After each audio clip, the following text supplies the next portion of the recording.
Hi guys, మా పాప కోసం మేము ఫుడ్ డొనేషన్ చేసినాం. మా పాప కోసం అలాగే మా వైఫ్ నార్మల్ డెలివరీ అయింది, సేఫ్ డెలివరీ అయిందని చెప్పి ఫుడ్ డొనేషన్ చేసినాం. ఆ ఫుల్ వీడియో ఈ ఛానల్లో ఉంది, వెళ్ళి చూడండి.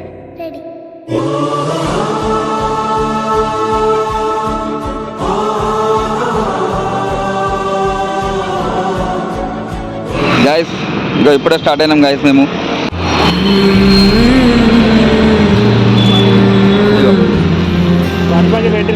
అన్నీ